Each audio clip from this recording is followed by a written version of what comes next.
Glad to hear they made it home. So glad that they're okay. Yeah. For sure. So I hope we're okay tonight as well, right, Dan? Things are going to improve, hopefully. Well, yeah, we're improving out there tonight. Really, the biggest part of this system was this morning, right? It came through between like 5 and 7 a.m. during our morning show this morning. It got pretty wild there for a while. We had a lot of heavy rain.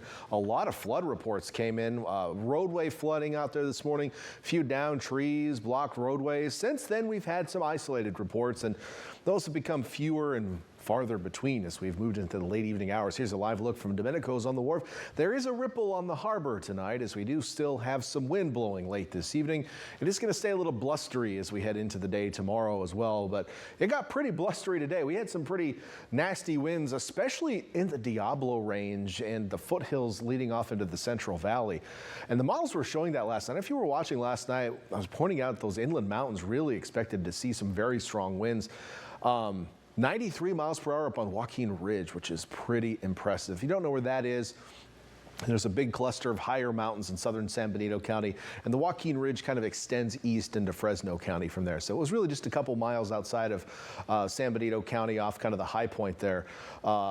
Near the Joaquin Rocks, maybe you know where those are. If you're driving down I-5 and you look off to the, well, if you look off into San Benito County, you see kind of these big rocks that jet out in the mountains there. But anyway, Mount Umunum in the Santa Cruz Mountains did see a gust to 81 miles per hour today. Laurel's Grade, this is in Monterey County between Carmel Valley and the 68 corridor, got to 63 miles per hour today. And then cities were seeing gusts in the 40 to 45 mile per hour range today. Nothing insane in the cities, but we did have some trees down here and there. They were pretty isolated.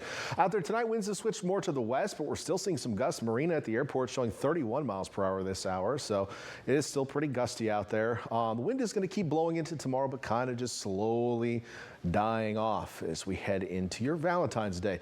A wind advisory remains in effect until 10 a.m. It's not that the winds are all that strong, but there is potential for winds to knock down trees that are kind of in a saturated ground. So the ground's a little bit more mushy right now, so it's easier to knock down a tree with a lower wind speed. So that's, I think, why the Weather Service is leaving the wind advisory up until 10 a.m. tomorrow morning. We still have a flood watch until Saturday evening. Not really sure why it's that long. We're not going to see much more rain after tomorrow morning, but maybe it comes down to just a lot of moisture out there.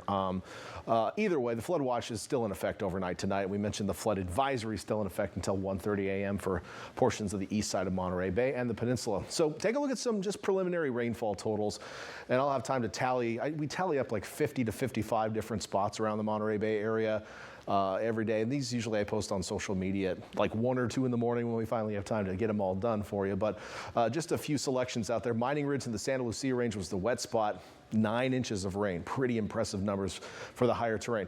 Other cities around the bay were in the 2 to 3 inch range. It was a wet one out there, and even Hollister and Salinas closing in on 2 inches of rain today.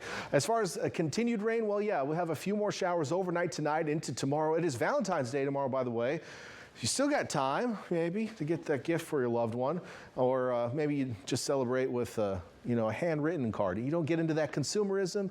I understand that. My producer said a heart-shaped pizza. That's still perhaps on the table as a possible gift idea tomorrow. Why not? But anyway, a few more showers, probably ending by around lunchtime tomorrow.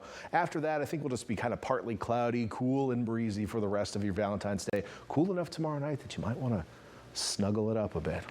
Stay warm. Use your, help each other stay warm. Anyway, here's a look at those temperatures on your Friday. We're going to be in the 50s across the region. Maxwell's like, yeah, that's a good idea. 58 in Santa Cruz tomorrow. Capitola, I'm glad I'm helping you out there, Maxwell. We're in the mid-50s, Santa Cruz Mountain Valleys. East Shore of the Bay, mostly mid to upper 50s tomorrow. It's going to be a cool day. Highs should be in the low to mid-60s this time of year. But the cool air mass in place, the partly cloudy skies, the breeze, not going to be the warmest Friday, February day tomorrow, and then down south we'll be seeing more highs in the 50s. Do we have any warmth in the forecast? Well, let's talk about that. Here's that 7-day forecast. Looking forward, coastal areas, again, our normal high this time of year around 61. We'll get close to that this weekend and maybe into next week. So seasonable temps, partly cloudy skies. I've got watching on Sunday. There's going to be a weak system that just kind of moves into the northern California area. There's a chance we could see a few showers as far south as maybe the Santa Cruz Mountains, but it's kind of a lower chance. So I think most of us will stay dry, and if we do get anything, it might be a couple sprinkles. President's Day looks dry on Monday. Most of next week looks dry. Inland areas also warming up a bit this weekend and into next week as well. So one other thing, again, just to remind you, tomorrow, high surf on the coast. We're going to have some big waves out there, so give the ocean some space.